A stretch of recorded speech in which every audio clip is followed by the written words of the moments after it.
Assalamualaikum warahmatullahi wabarakatuh. Saudaraku yang beriman, syukur alhamdulillah kita dapat berjumpa kembali ke dalam channel ini. Shalawat serta salam tetap tercurah limpahkan kepada junjungan kita Nabi Muhammad SAW. Dalam ajaran Islam, keyakinan akan datangnya hari kiamat menjadi salah satu pilar utama iman. Kiamat adalah kejadian besar yang menandai akhir dari kehidupan dunia. Dalam Islam, terdapat dua jenis kiamat, yaitu kiamat kecil atau asghar dan kiamat besar atau kubro. Dalam video ini, kita akan membahas tanda-tanda kiamat besar yang menandai berakhirnya seluruh kehidupan di dunia. Yang pertama adalah kemunculan Dajjal atau Antikris. Salah satu tanda kiamat yang paling dikenal dalam Islam adalah munculnya Dajjal atau Antikris. Dalam hadis yang diriwayatkan oleh Anas bin Malik, Rasulullah SAW bersabda, "Tidaklah terjadi kiamat hingga munculnya Dajjal di antara matahari kalian." Hadis riwayat Muslim. Dajjal diyakini sebagai sosok yang muncul dengan fitnah besar, menyesatkan umat manusia dengan kekuatan-kekuatan magisnya. Kehadirannya juga akan menjadi ujian besar bagi keimanan umat Islam. Yang kedua, turunnya Nabi Isa alaihi salam.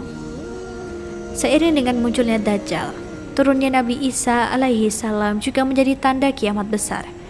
Dalam hadis yang diriwayatkan oleh Abu Hurairah, Rasulullah SAW bersabda, "Sesungguhnya Nabi Isa alaihi salam akan turun dan dia akan membunuh Dajjal di pintu Lut di daerah Lut atau Israel." Hadis riwayat Bukhari. Kedatangan Nabi Isa alaihissalam di akhir zaman ini akan membawa keadilan, kebenaran dan membantu umat Islam dalam menghadapi ujian besar Dajjal. Yang ketiga, keluarnya Ya'juj dan Ma'juj. Ya'juj Ma'juj yang dikenal sebagai Gog dan Magog dalam tradisi Yahudi dan Kristen juga disebutkan dalam Islam sebagai salah satu tanda kiamat besar.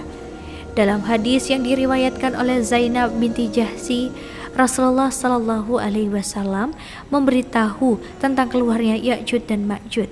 Sesungguhnya Ya'juj dan Ma'juj akan menggerogoti tembok yang telah dibangun oleh Zulkarnain. Setiap kali mereka hampir menembus tembok itu, mereka berkata, "Besok kami akan menembusnya."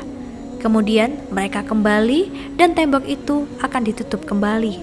Hingga tiba waktunya Allah menghendaki untuk membiarkan mereka menembusnya, maka tembok itu tidak akan ditutup kembali dan mereka akan menembusnya hingga berkata, "Dengan izin Allah, besok kami akan menembusnya."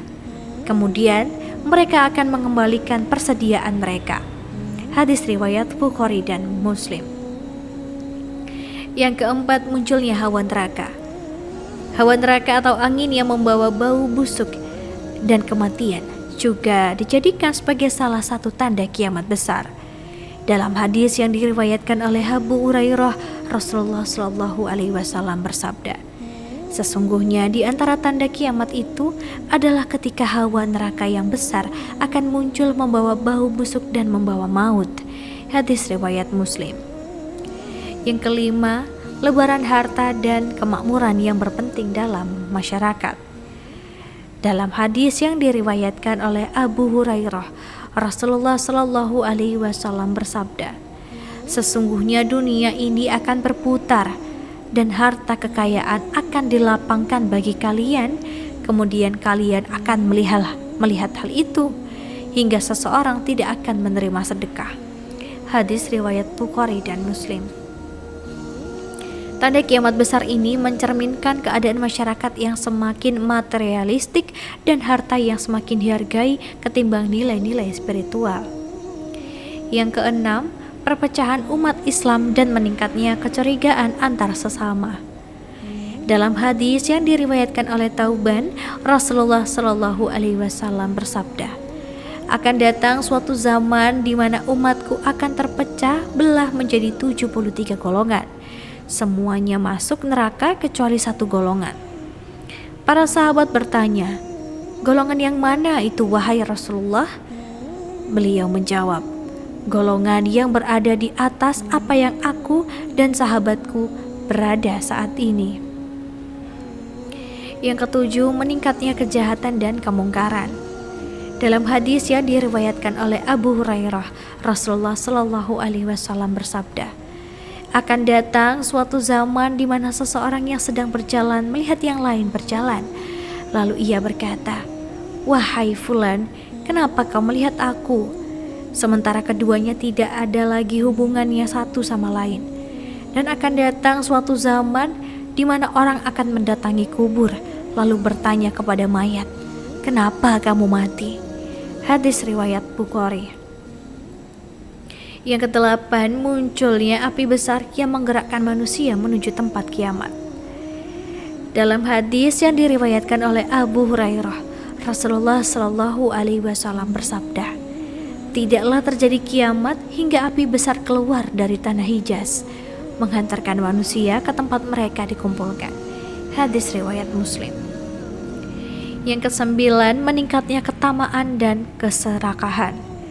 Dalam hadis yang diriwayatkan oleh Abu Hurairah, Rasulullah Shallallahu Alaihi Wasallam bersabda, kalian akan mengikuti jejak umat sebelum kalian, sejengkal demi sejengkal, sehasta demi sehasta, hingga jika mereka masuk ke lubang kura-kura, kalian juga akan masuk ke dalamnya. Para sahabat bertanya, apakah Yahudi dan Nasrani, wahai Rasulullah? Beliau menjawab, siapa lagi kalau bukan mereka? Hadis riwayat Bukhari dan Muslim.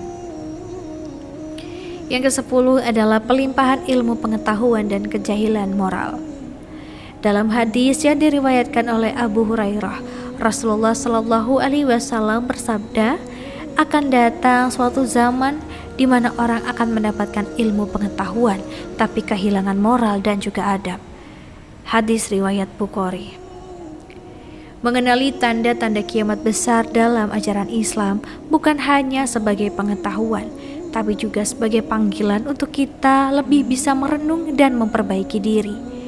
Meskipun hanya Allah Subhanahu wa Ta'ala yang mengetahui kapan kiamat akan terjadi, tapi sebagai umat Muslim, kita diajarkan untuk senantiasa siap menghadapi akhir zaman dengan keimanan yang kuat, amal soleh, dan ketakwaan kepada Allah.